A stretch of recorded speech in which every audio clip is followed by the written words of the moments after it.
এই মৌমাছির কত কষ্ট হয় তোমরা কি জানো? একটা মৌমাছির ছোট পেট না বড়? ছোট্ট একটা পেট। এই পেটটা ভরার জন্য একটা মৌমাছির 1500 ফুলে তার পড়তে হয়। কত ফুলে?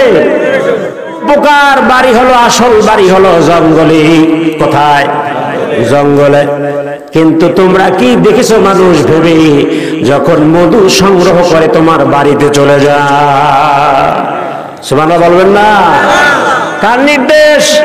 আল্লাহ পাক বলে, দুনিয়ার মানুষ আমি তোমাদেরকে চ্যালেঞ্জ করে দিলাম, এই মৌমাছিদেরকে আমি 3 জায়গায় বাড়ি বানাতে বলেছি। কয় জায়গায়? 3 জায়গায় চাক বাঁধতে বলেছি। এই 3 জায়গার বাহিরে মৌমাছি কোনোদিন আর চাক বাঁধবে না। সুবহানাল্লাহ বলবেন না? মৌমাছি আল্লাহর নির্দেশ 3 জায়গা। কয় জায়গা? এই 3 জায়গার বাইরে কোথাও সে চাক বাঁধবে না। আল্লাহ পাক বলেন, ওয়াউহা রাব্বুকা ইলাল নাহলি আনিত্তাখিযি মিনাল জিবালি বুয়ুতাও ওয়া মিনাশ শাজারি ওয়া মিম্মা ইয়ারিশুন। সুবহানাল্লাহ বলেন। মিনাল জিবাল, জিবাল মানে কি? পাহাড়। আমার ভাইয়েরা, আল্লাহ পাক বলল, হে মৌমাছি পাহাড়ে যাও। মিনাল জিবালি বুয়ুতাম, মানুষ যে ঘর বেঁধেছে, কাঠের ঘর, বিল্ডিং যাই হোক, মানুষ যেই ঘর বেঁধেছে ওই ঘরে গিয়া তুমি চাক বাঁধো। ওয়া মিনাশ শাজারি ওয়া মিম্মা ইয়ারিশুন। এরপরে বিভিন্ন রকমের গাছ আছে। হে মৌমাছিরা, তোমরা বিভিন্ন রকমের মানুষের নাগালের মধ্যে যে গাছ, এই গাছগুলোতে গিয়া তোমরা চাক বাঁধো। সুবহানাল্লাহ।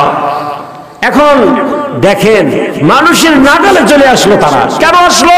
আল্লাহ পাক বলল, ফাওহা রাব্বুকা, আমি মৌমাছির প্রতি ওহী করলাম। সুবহানাল্লাহ বলবেন না? ওয়াউহা রাব্বুকা লান-নাহল, আমি মৌমাছিদেরকে ওহী করলাম, খবরদার মৌমাছি, এই 3 জায়গার বাইরে তুমি মৌ নিতে পারবা না।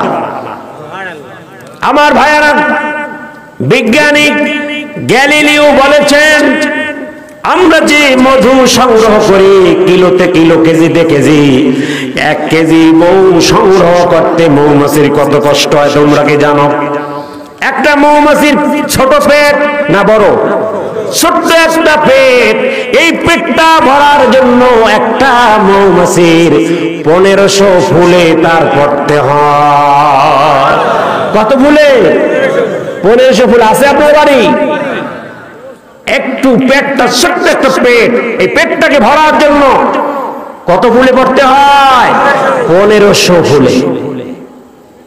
আমার ভাইয়েরা, বিজ্ঞানীরা বলেন, এরপরে এই মৌমাছি 1 কেজি মধু সংগ্রহ করতে তাকে অন্তত পক্ষে 40 লক্ষ ফুলে তাকে পড়তে হয়। 1 কেজি মধু, 1 কেজি মধু সংগ্রহ করতে 40 লক্ষ ফুলে তাকে যেতে হয়। বিজ্ঞানীরা বলেন, এই 40 লক্ষ ফুলে বারবার তাকে উড়ে যেতে যে সময়, যে পরিমাণ, যে কিলো তাকে উঠতে হয়, সারা পৃথিবী ওই কিলো দিয়া 6 বার ভ্রমণ করা যায়। সারা পৃথিবী 6 বার ভ্রমণ করা যায় 1 কেজি মধু আনতে। মৌমাছি যত পরিমাণে উড়ে। সুবহানাল্লাহ। আমার ভাইয়েরা, পাইলে আমার খেলা, শুকরিয়া নাই। আল্লাহ পাক বলেন, এই মৌমাছিরা যখন মধু সংগ্রহ করে তখন আপনারা দেখবেন ফুলের পাপড়িতে যে মধু থাকে তা থাকে পানির মতো। কির মতো? জোরে বলেন। দেখছেন তো? কিন্তু মৌমাছির মধু কি পানির মতো? আমার ভাইয়ারা, সেরেপ পানির মতো পাতলা, পুকুরের পানির মতো পাতলা থাকে ফুলের পাপড়ির মধু। কিন্তু মৌমাছি এনজাইম, এরপরে নানাবিধ উপকরণ তাদের লালা থেকে যোগ করে। আমার ভাইয়ারা, যেই মৌমাছি অস্বাস্থ্যকর মধু নিয়ে আসবে বাসায়, ওখানে জল্লাদ আছে। মৌমাছির মধ্যে কি আছে? জল্লাদ আছে।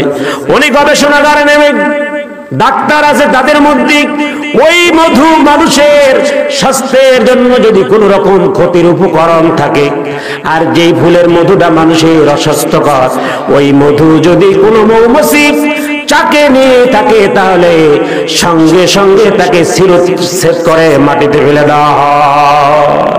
সুবহানাল্লাহ বলবেন না? আমার ভাইরা, যেই মৌমাছি মধু সংগ্রহ করে ওর বাসায় ঢুকতে পারে না, কারণ ওখানে ডাক্তার আছে। ওই ডাক্তার বলে তুমি হাজার দেশ ঘুরে এসেছো, তোমার গায়ে ভাইরাস থাকতে পারে, সুতরাং মধুতে তুমি সরে যাও, বাসায় ঢুকো না।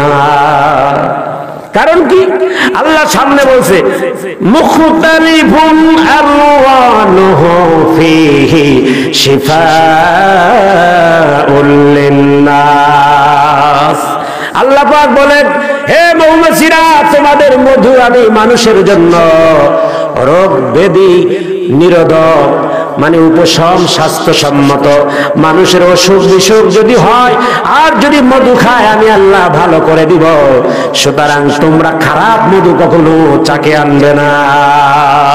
কার নির্দেশ? আওয়াজ দিয়ে বলেন কে? আল্লাহর নির্দেশ আমরা পালন করি নাই। কারা করলো? মৌমাছি করলো। মৌমাছি ডাক্তার বসাইলো, অস্বাস্থ্যকর মধু সেখানে অ্যাকসেপ্ট হবে না, ঢুকবে না।